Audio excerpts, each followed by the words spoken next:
Hello, and welcome to the seventh episode of The Possibility of Poetry. My name is Jackie. I've been an English teacher, high school English teacher for over 30 years, and I'm here to tell you that there is not one meaning in a poem that you have to get. There is not one identifiable theme that once you get it, you're like, I get poetry. The meaning of poetry is what you make it. No big, no big secret, no big anything. And then you're thinking, why, Jackie, why? Why should I look at poetry? Why should I make meaning? Because of the possibility of poetry. Poetry has the ability to make you feel less alone in this world, that somebody else feels what you feel, that someone else has had the same sort of human experience that you have had, that you can have compassion for the world because the world can have compassion for you. And oh, we're going to do this today. You can have compassion and forgiveness for yourself. That's one of the possibilities of poetry today with the particular poem that we're doing, Wild Geese by Mary Oliver. The invitation, the possibility that you can forgive yourself, have compassion for yourself, and have a more content and balanced life. We'll see.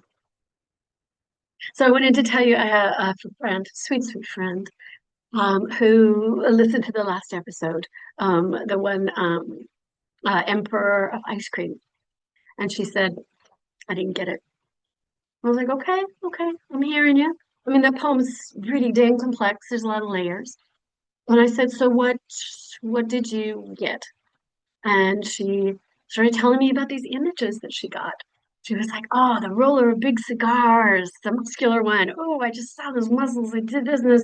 Oh, and the wenches dawdling in such dress. Oh my God, I love it. And I got the boys bringing flowers in last month's newspapers. And I was like, oh my God, one, do you hear yourself quoting poetry? You got it. That's it. That the second stanza didn't make sense to you about the funeral? Throw it up. Look at those three beautiful images that you got connected with you that gave you maybe the idea that, yeah, I know somebody like that. And that is an image that's familiar to me, or that's an image that I want in my life. That's the possibility of poetry. And I'm here to tell you, girl, you got it. That's enough. That's a win. So as we're going through our poem today, keep that in mind. Even if you get a couple words out of it, that is so worthwhile. Okay, I wanted to give you an update.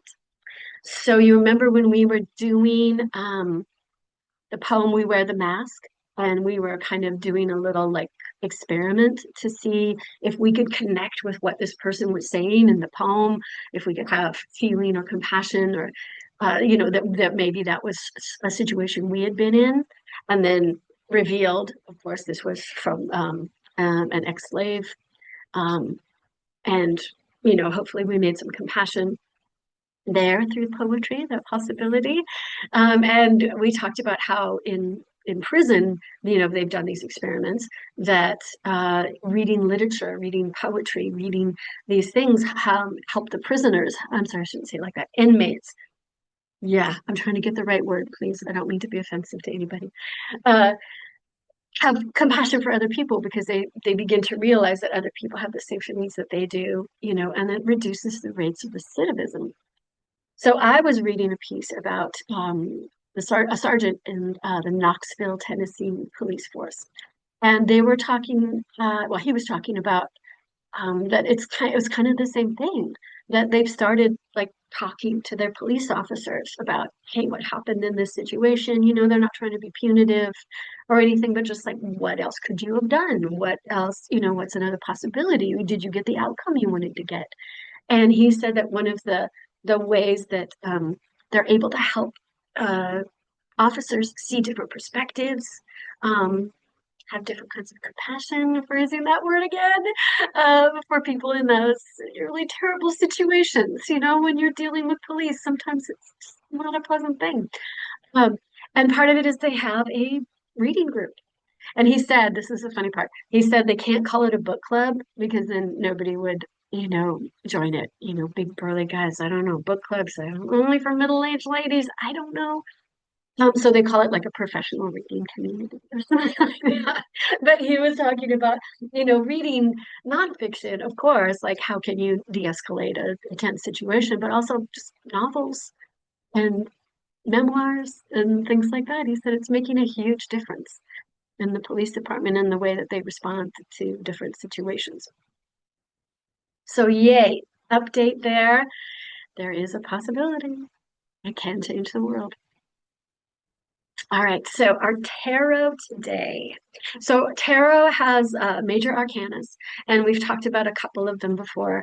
And they're kind of symbols. It's the world, it's the chariot, it's the tower.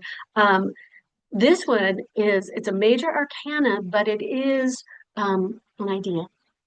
Oh, oh, oh, you know how you were always taught that a noun was a person, place, or thing? True, but it's been expanded. It's a person, place, thing, or idea. So these major arcana are nouns because they're ideas, things like temperance and justice. And the one we're going to be looking at today is strength. So this tarot is about inner power. It is about courage. It is about resilience. So here is a picture of it. I hope. And you can see it is a person calmly taming a lion. So that is the representation of true strength. It's not like an outward, I can fight you, I'm physically stronger than you, but I am strong. I am strong in myself. And if I can just tie it back in for a sec, that does have to do with forgiving yourself as well. That is strength. That is courage to look at the things you've done wrong and forgive yourself. Dang. And it's not arrogant. It's not narcissistic. It's not selfish. It's necessary. It's necessary to have a content life. Who does not want a world where everybody is content, where everybody is okay with themselves? I can't even imagine what that would feel like. But I want to. Maybe I'll find a poem about it. Maybe I'll find another human who has the same idea that I do and can express it better than I can. So strength, the true kind of strength, the raw power, animal instincts. Okay, we're going to be looking for that in our poem today. We're doing the poem Wild Geese by Mary Oliver. Well, maybe let's start with the title there. Wild Geese. What comes up for you? I like the word wild. Because wild doesn't have to mean out of control. Wild, it's just untamed. Hmm. I like that. This is back to our very first episode when we just talked about the multiple meanings of words and the different emotional connotations. So I have an emotional connotation with geese. My sister got bitten by a goose when she was young. Oh, the screaming that went along with that. I had compassion for that. Stayed away from geese since then. But I also love seeing them in the sky in those perfect V's that they make, honking around. Yeah, it was there's kind of like a motivational thing for a while, wasn't it? Something about the geese and how they take turns being the point one and having to go into the wind so that it was all shared. Yeah, that's what I'm thinking about geese. But it could be, whatever you're thinking about geese is just as valid. Okay, so here's how we do it. Remember, I read it and you listen. Close your eyes. Sometimes what works for me is when I'm doing something else while I'm listening. I'm washing the dishes, I'm sorting the laundry, so that like I don't know, it helps me focus if I've got something else that's going on. So maybe that. And you're looking at things that stick out or not. It's okay if nothing does. And we have a little pause because brains need a pause. Brains need to be bored. Then I read it again. Maybe something different sticks out. Maybe the same thing sticks out again. That's how you know it's significant.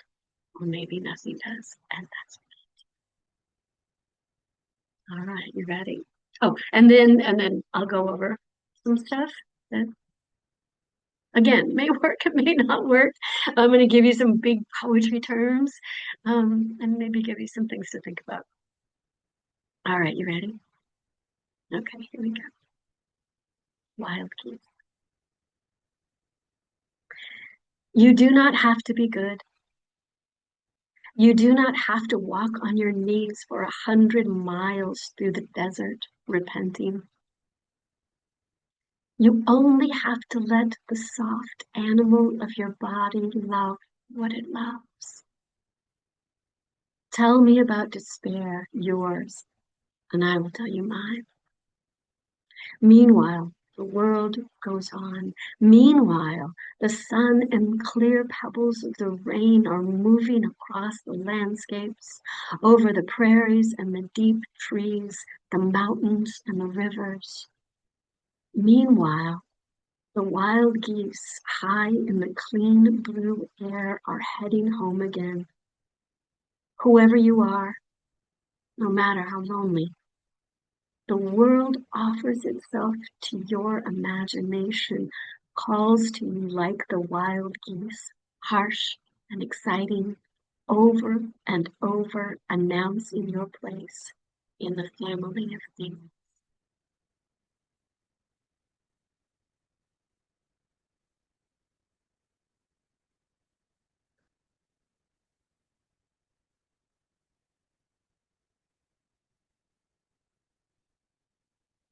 Home's always a deep breath.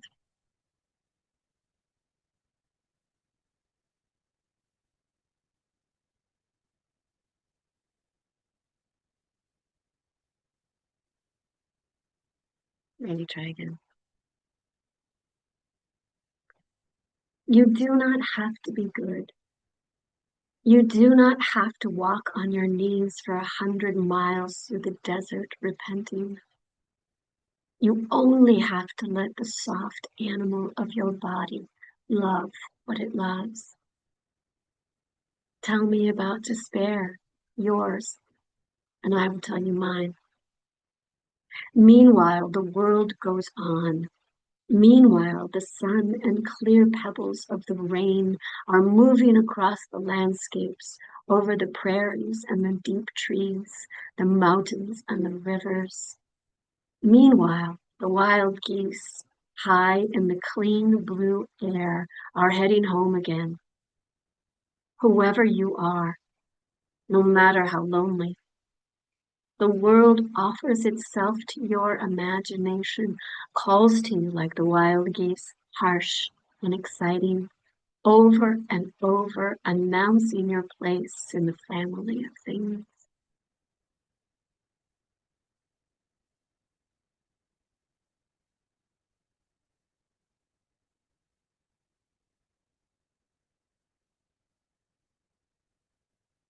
Let's talk about this amazing poem. So let's start with something we haven't really talked about before, which is a poem structure. I feel like in English classes that I've taught in the past, we get bogged down by structure.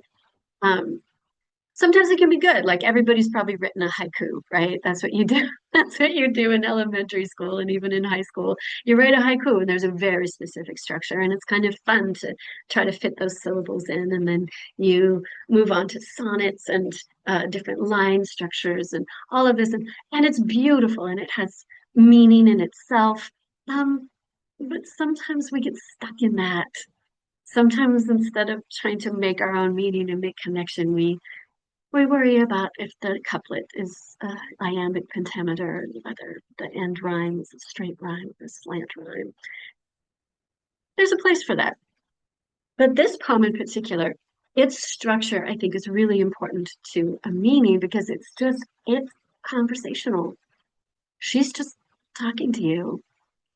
And that structure, the way that she has that as a conversation, for me, makes it easier for me to understand the message. It makes it easier for me to forgive myself. Nobody's preaching to me.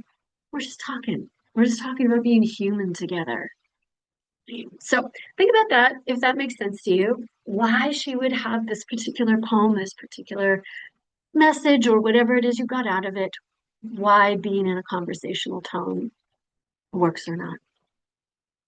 So we're also going to see a lot of repetition and a very particular kind of repetition. So it starts there, right? She starts by absolving you. You don't have to be good. Thank you, Mary. Not always good. You do not have to walk on your knees for 100 miles through the desert repenting.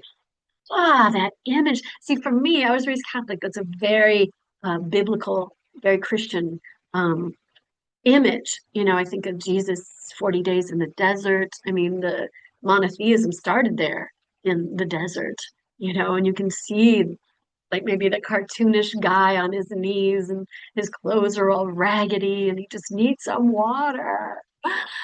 But she's absolving you. You don't have to. And then she changes that repetition a little bit. She adds just one word. She says, you only have to. So you do not have to, you do not have to, you only have to. Here's your answer to the question. So that is repetition. It's a very particular kind of repetition called anaphora. So anaphora is the repetition of initial phrase or word that starts a clause, sentence, idea, however you want to have it. So you do not have, that's anaphora. And then that little bit of change, that's just genius. Because now you got your answer. What you have to do is let the soft animal of your body love what it loves. Oh, take a minute. What do you love? What do you love with that pure, instinctual, soft animal body? What do you love? Ah, I love comfort, sitting in the sun. I love fresh vegetables out of the garden. That's the soft animal of my body. I didn't have to think about that. I just know, just love what it loves. Ugh. So she's getting back into the conversation. Here you go. Tell me about your despair, yours, and I'll tell you about mine. Ah, that word right there in the middle, yours. She's bringing it back to you. You, yours, you have despair. Knowledge. Yes, you do. I do. We all do. And let's talk about it. Let's recognize it. Let's pinpoint it. Yours. And then it's not that she pulls back. It's not, she's not downgrading the fact that we have despair, but she's also pointing out, meanwhile, and here's our second repetition, our second anaphora. Meanwhile, the world goes on. Meanwhile, the sun and the clear pebbles of the rain are moving across the landscape. Can you see that? Clear pebbles of the rain. Oh my gosh. Over the prairies and the deep trees, the mountains and the rivers. And see, she's not even getting specific in here. It's just mountains, prairies, rivers, the world, the natural world is moving on. Not that you don't have despair, not that we shouldn't talk about that despair, but does it stop the world? It's moving on. Meanwhile. So she's got something going on here. So we've talked about the repetition, we've talked about alliteration, right? Kitchen, cups, concupiscent curds, all that same sound in a phrase. That's alliteration. It's also consonants because the consonants are rhyming, are the same. So there's something called assonance. And I know it has ass in it. God, I'm such a kid sometimes. Yeah, it's hilarious. Anyway, and that is a repetition of the vowel sounds. So in a straight rhyme, you know, love, dove, moon, June. You have a rhyming of the vowel sound, ooh, ooh, ooh, ooh, and, maybe an end sound. In assonance, the only thing that's the same is that vowel sound. So she's got it right here. Deep trees. So if you heard deep trees, you wouldn't be like, hey, that rhymes. Doesn't rhyme. But it is this particular thing called assonance, deep trees, because it's E, E. And again, it's another level of these words connect. These words belong together. And for me, it makes even more sense it being a vowel sound. Because consonant sounds end. They end. Vowels don't end. E, ah, ooh, right? There's just a different kind of lightness to them. So that's assonance. Deep trees. Meanwhile, okay, we got our third meanwhile. While we're talking about despair, the wild geese are in the high in the clean blue air are heading home again. Did you catch the alliteration? Heading home. I love this image. I can see it. Can you see it? The clear blue air, clean blue air, sorry. And I'm going home. Oh, because we are our home, right? The only thing that is permanent is us. Everything else can change. And in that home, do we have forgiveness? Do we have compassion? Are we comfortable there? Those wild geese are, they're heading home. Whoever you are, no matter how lonely. I love this line because it's not like, are you lonely? It's like, no, you are. We're all lonely in some way. We long for a connection that just isn't possible. No matter how many people around us, we can sometimes be lonely. So she's acknowledging that no matter how lonely, even a little bit or a whole heck of a lot, we all are. We all have despair. We all need to let our soft animal bodies love what we love. We all are lonely. The world offers itself to your imagination. Oh, isn't that what I just keep telling you about poetry? Here it is. Make of it what you will. Possibility. It calls to you like the wild geese, harsh and exciting. Look at those two adjectives. Because we've been being soft and warm. No, this is harsh. This is exciting. This gets your blood boiling. This isn't just letting your soft animal body. It's a clarion call. It's asking again. Oh, I didn't even think of this. This is the conversation, right? This is stirring you to a harsh and exciting realization, conversation, however you want to see it. So it's like you're having a conversation with the wild geese too. They're calling to you. The world is calling to you. Meanwhile, the world is here, moving on, calling to you. And these final lines, over and over, announcing your place in the family of things.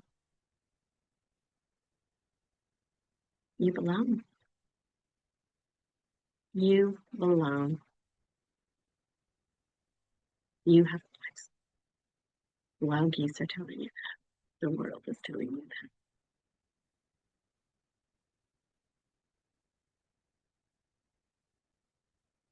that. Love that. So I have to say though that usually I dislike really vague terms like things and stuff. And okay. As an English teacher, I was always like, "Oh my God, can I just make you a list of things you can say?" Well, oh, I just said it. Huh? Okay, of things you can say other than things. Be specific. Give me an image. But I love but she uses this incredibly vague word, and I think she did it with a purpose. I think she used this incredibly vague word so that it fits everybody. It is the world, and it is things and stuff, and you get to decide. where you belong, how you belong. Just know that you do belong. Hmm, yummy. All right, so back to our tarot, back to our strength, right? She's acknowledging how hard it is sometimes to be a human and inviting you to say, yeah, me too. Yeah, me too. Yeah, me too. And inner power, courage, resilience. Join, join in this beautiful family. Yeah. Okay. Well, I hope you enjoyed Mary Oliver's Wild Geese. I hope that you got something out of it, but if you didn't, that's okay too. And I hope you come back next time. We'll have another exciting poem that tells you the possibilities of poetry. Um, Take care.